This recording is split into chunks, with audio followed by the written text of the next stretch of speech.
ಪ್ರತೀಕ್, ಧುನುಚಿ ನೃತ್ಯನ ನೋಡ್ಕೊಂಡ್ ಬಂದ್ಬಿಟ್ವಿ. ಆದರೆ ಈ ಸ್ಟೇಟಿಗೆ ಬಂದ್ಮೇಲೆ ನನಗೆ ಯಾಕೋ ಟೀ ವಾಸನೆ ಬರ್ತಾ ಇದೆ ಅಲ್ಲ. ಗೊತ್ತಾಯ್ತಾ ಅರುಣಾಚಲ್, ಟೀ ವಾಸನೆ ಬಂದರೆ ಅದು ಯಾವ ರಾಜ್ಯ ಅಂತ? ಅಸ್ಸಾಂ. ಸುತ್ತಲೂ ಚಹಾ ತೋಟ, ಹಸಿರುಮಯ ಭೂಪ್ರದೇಶ, ಬ್ರಹ್ಮಪುತ್ರ ನದಿಗೆ ಈ ರಾಜ್ಯ ಹೆಸರುವಾಸಿಯಾಗಿದೆ. ಇಡೀ ವಿಶ್ವದಲ್ಲಿಯೇ ಒಂದೇ ಕೊಂಬಿನ ಘೇಂಡಾಮೃಗಗಳು ಹೆಚ್ಚಾಗಿರುವುದು ಈ ಅಸ್ಸಾಂನಲ್ಲಿ.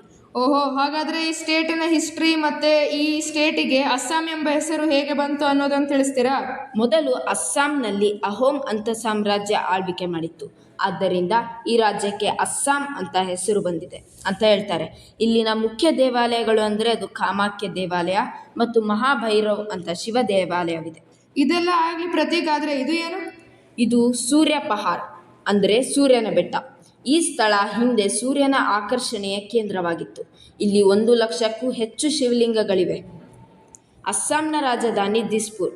ಇಲ್ಲಿಯ ಭಾಷೆ ಅಸ್ಸಾಮಿ. ಇದು ಅಸ್ಸಾಂನ ಕಾಜಿರಂಗ ಉದ್ಯಾನವನ. ಆಗಲಿ, ಹಾಗಾದರೆ ಇಲ್ಲಿ ಆಚರಣೆ ಮಾಡಲ್ಪಡುವ ಫೆಸ್ಟಿವಲ್ಸ್ ಬಗ್ಗೆ ಹೇಳ್ತೀರಾ? ನೋಡಿ ಅರುಣಾಚಲ್, ಈ ಅಸ್ಸಾಂನಲ್ಲಿ ಆಚರಿಸುವ ಹಬ್ಬ ಅಂದರೆ ಅದು ಬಿಹು. ಈ ಬಿಹು ಹಬ್ಬಕ್ಕೆ ಬಿಹು ನೃತ್ಯವನ್ನು ಮಾಡ್ತಾರೆ. ಬಿಹು ಅನ್ನೋದು ಇಲ್ಲಿನ ಪ್ರಸಿದ್ಧ ಜಾನಪದ ನೃತ್ಯ. ಇಲ್ಲಿನ ಮಹಿಳೆಯರು ಮಾಡುವ ಈ ನೃತ್ಯದಲ್ಲಿ ಅವರ ಕಾಲ್ನಡಿಗೆ, ಕೈಗಳ ಚಲನೆ, ತಿರುಗುವಿಕೆ ಬಹಳ ವಿಶೇಷ. ಈ ನೃತ್ಯ ಮಾಡೋದು ಅಷ್ಟು ಸುಲಭವಲ್ಲ. ಈ ನೃತ್ಯದ ಉಡುಗೆ ತೊಡುಗೆ ಬಹಳ ವಿಶೇಷವಾಗಿದೆ. ಬಿಹು ನೃತ್ಯದಲ್ಲಿ ರೋಂಗಾಲಿ ಬಿಹು, ಕೊಂಗಾಲಿ ಬಿಹು ಮತ್ತು ಬೋಗಾಳಿ ಬಿಹು ಎಂಬ 3 ಪ್ರಕಾರಗಳಿವೆ. ಅಸ್ಸಾಂನ ಈ ಬಿಹು ನೃತ್ಯ ಹೊಸ ವರ್ಷದ ಆರಂಭವನ್ನು ಸೂಚಿಸುತ್ತದೆ. ಈ ಅಸ್ಸಾಂನ ಬಿಹು ನೃತ್ಯವನ್ನು ನಾವು ನೋಡ್ಕೊಂಬರೋಣವಾ?